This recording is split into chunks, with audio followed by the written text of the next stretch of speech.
mon colonel. Bonjour. Colonel Rémi Nollet, vous êtes chef du département de la prospective et de l'innovation de la Gendarmerie nationale.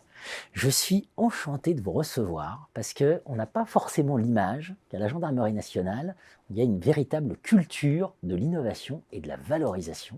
C'est ce que vous allez nous expliquer.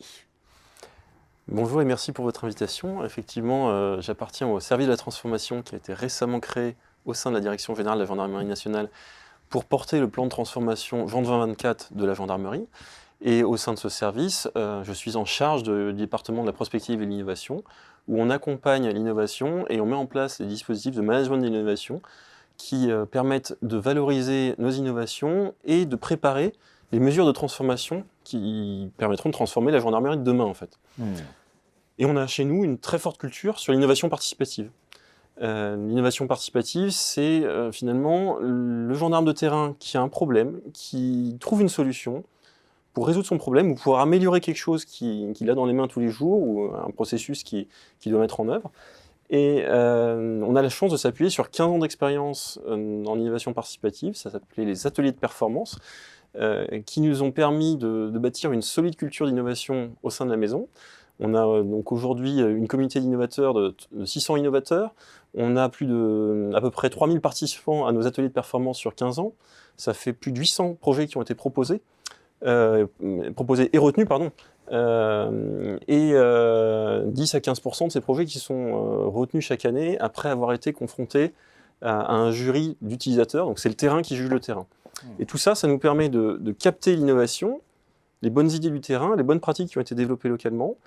On les capte, on valorise les innovateurs qui les portent, on les sélectionne, on généralise les plus intéressantes, et puis on dit à tout le monde qu'ils peuvent se servir dedans et qu'ils peuvent piocher pour reproduire chez eux les innovations qui ont été développées par les voisins. Et tout ça, ça permet d'avoir une grosse culture d'innovation et d'avoir une vraie dynamique qui vient nourrir notre transformation derrière. Alors évidemment, on a envie d'avoir des exemples.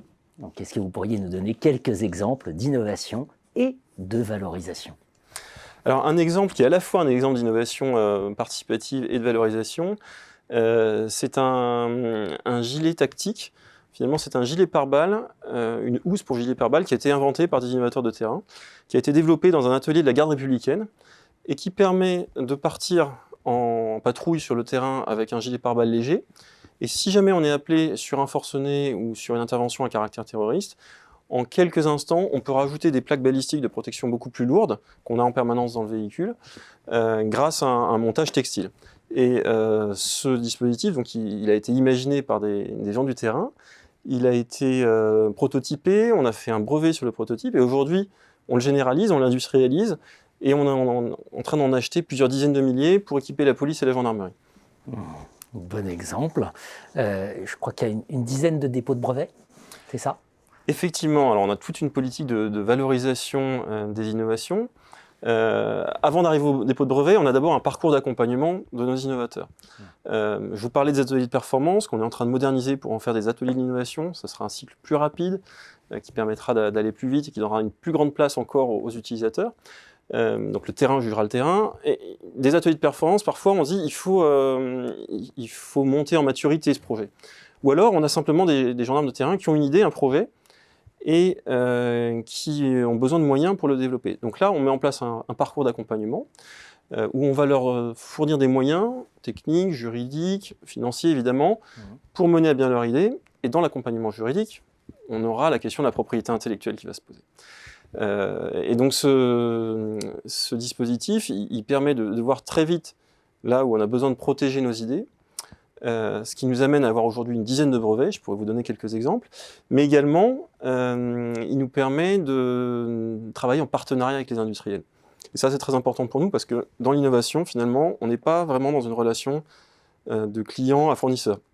On cherche des partenaires et on discute avec nos partenaires, on négocie même, en disant bah voilà, on arrive avec du savoir-faire, on arrive avec des idées, on arrive parfois avec de la propriété intellectuelle quand on a déposé un brevet, et tout ça, on va essayer de le valoriser ensemble pour équiper les utilisateurs de la gendarmerie d'abord, mais également d'autres clients pour le partenaire.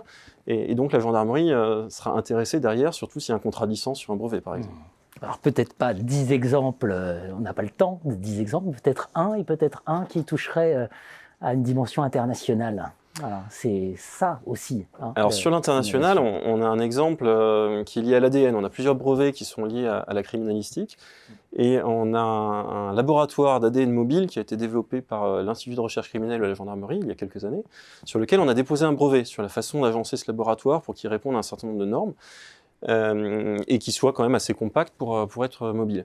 Ce laboratoire ADN, on l'a fait fabriquer par un industriel qui s'appelle Tracip, un industriel français. On a beaucoup travaillé avec les industriels français. Et c'est ce qui nous a permis d'ailleurs pendant la crise Covid de renforcer les hôpitaux de Paris en mettant en place ce laboratoire ADN qu'on a transformé en laboratoire de tests PCR au sein de l'hôpital de Garches. Et toujours dans le temps de la crise Covid, on a répondu à un appel à projet de l'Agence Innovation Défense qui nous accompagne vraiment beaucoup, on travaille bien avec eux, et on a été en capacité, avec notre partenaire Tracip, de concevoir et de fabriquer en quelques mois un nouveau laboratoire ADN et PCR qui a été livré au cours de l'été et qui, dès le mois d'août 2020, était en place sur la plateforme aéroportuaire de Roissy pour faire des tests PCR à la sortie d'avion. Donc là, on est dans une logique d'innovation assez rapide, avec un brevet, donc il y a quelque chose d'assez long avant d'arriver à ça. Et on est aussi dans une logique de clients potentiels à l'international, puisque ces laboratoires ADN, nous, on n'a pas besoin de 10. Hein. On en engage sur des catastrophes naturelles. Ils sont partis sur les inondations et sur l'attentat de Nice il y a quelques années. Mais nos partenaires internationaux, ils peuvent être intéressés pour équiper leurs forces locales. L'innovation, moteur de la transformation de la gendarmerie nationale, j'ai envie de dire aussi, outil via la valorisation de la compétitivité des entreprises aussi. Hein. C'est effectivement un bel enjeu de travailler avec des entreprises françaises et de les amener. On aime bien travailler localement avec des partenaires qu'on connaît, dans une relation de confiance, et de leur amener nos besoins, nos idées, notre savoir-faire. Parfois, on leur met à disposition aussi des plateformes de test, des choses comme ça. Ça leur permet d'être vraiment en cible sur des besoins des forces de sécurité. Et s'ils veulent valoriser notre image de marque, on peut signer un contrat de licence de marque également, pour demain, que ce soit un argument pour eux, pour mieux vendre leurs produits, qu'on aura développés ensemble. Merci mon colonel, tout à fait passionnant. Merci à vous. Merci.